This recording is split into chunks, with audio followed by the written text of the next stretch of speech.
Hello friends, फिर से स्वागत है आपका हिंदी की क्लास में। आज का हमारा टॉपिक रहने वाला है उपसर्ग। हिंदी वर्णमाला में उपसर्ग का बेहद महत्वपूर्ण स्थान है और यहाँ से लगभग 1-2 क्वेश्चन हर एक एग्जाम में पूछे जाते हैं, इसलिए इसका अध्ययन करना और भी आवश्यक हो जाता है। इसको बेहद आसान तरीके से और फैक्ट के अकॉर्डिंग समझने का प्रयास करेंगे। वीडियो को स्किप मत करना, वरना आप अच्छे से नहीं समझ पाओगे।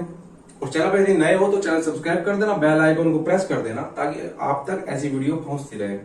तो चलिए क्लास को शुरू करते हैं। दोस्तों, वाक्यों की रचना शब्दों से होती है और शब्दों की रचना वर्णों से होती है और वर्णों के सार्थक समूह को ही शब्द कहते हैं। व्युत्पत्ति के आधार पर शब्द के 3 भेद होते हैं, रूढ़, यौगिक, योग रूढ़। और रचना के आधार पर 2 भेद होते हैं, रूढ़, यौगिक अथवा योग रूढ़। रूढ़ ऐसे शब्द होते हैं जिनका कोई खंड नहीं कर सकते, भाग नहीं कर सकते, तो इसलिए रचना के आधार पर यौगिक ही रह जाते हैं। और यौगिक अथवा शब्दों की रचना 3 प्रकार से होती है। नंबर 1 उपसर्ग से, नंबर 2 प्रत्यय से, नंबर 3 समास से।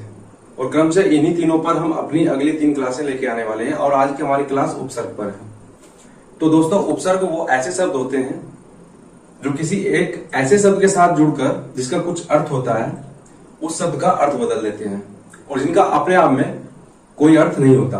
अर्थात ऐसे शब्दांश जिनका कोई अर्थ नहीं होता और किसी ऐसे शब्द के शुरुआत में जुड़ जाते हैं जिसका कोई अर्थ हो और उसका अर्थ चेंज कर देते हैं, ऐसे शब्दांश को उपसर्ग कहा जाता है। जैसे हार, हार का अर्थ होता है पराजय, तो हार में यदि वी को जोड़ दिया जाए तो बन जाएगा विहार, घूमने वाला। यहां पर वी उपसर्ग हुआ जिसका अपने आप में कोई अर्थ नहीं है। ऐसे ही संघार, संघ को हार से जोड़ दिया तो बन जाएगा आघात करने वाला। ऐसे होता है आहार, आ को हार से जोड़ दिया, खाने वाला। तो क्रमशः ऐसे शब्द जो किसी शब्द के साथ जुड़कर उसका अर्थ बदल दे और शुरुआत में लगते हो, उनको उपसर्ग कहा जाता है। तो आप समझ गए होंगे। इसको रेक्टिफाई करने का, समझने का 2 तरीके हैं, फैक्ट है, जो आपको एग्जाम हॉल में काफी काम आएंगे और रेक्टिफिकेशन से आपको छुटकारा देंगे। पहला तो यह है कि आपको संधि अच्छे से आनी चाहिए। संधि की क्लास में आपको दे चुका हूं, अगर आपने नहीं देखी है या स्किप करके देखी है या थोड़ी सी देखी है, आप समझ नहीं पाए हो या आपने रिवीजन नहीं किया है, आई क्लिक पर इसका आपको लिंक मिल जाएगा, आप वीडियो को देख ले। संधि आपको आना चाहिए, उसके बाद ही आप उपसर्ग पे आइए, क्योंकि पहला तरीका इसका संधि विच्छेद के द्वारा ही है। किसी भी शब्द का आप संधि विच्छेद कर लीजिए और उसको एक ऐसे मूल शब्द में निकाल दीजिए कि जिसका कोई अर्थ हो और उसके शुरुआत में एक ऐसे शब्द को अलग कर दीजिए जिसका कोई अर्थ ही ना हो, तो पहले जो वो शब्द निकल के आएगा वही उपसर्ग होगा। और ये ट्रिक है संधि विच्छेद की। यदि आप संधि विच्छेद अच्छे से जानते होंगे तो उपसर्ग की ये पहली ट्रिक काम करेगी। दूसरी एक और ट्रिक है, वो ट्रिक है कि संस्कृत में कुल 22 उपसर्ग होते हैं, हिंदी में 13 उपसर्ग होते हैं, उर्दू फारसी के आपके 19 उपसर्ग होते हैं। ये आपके उपसर्ग है।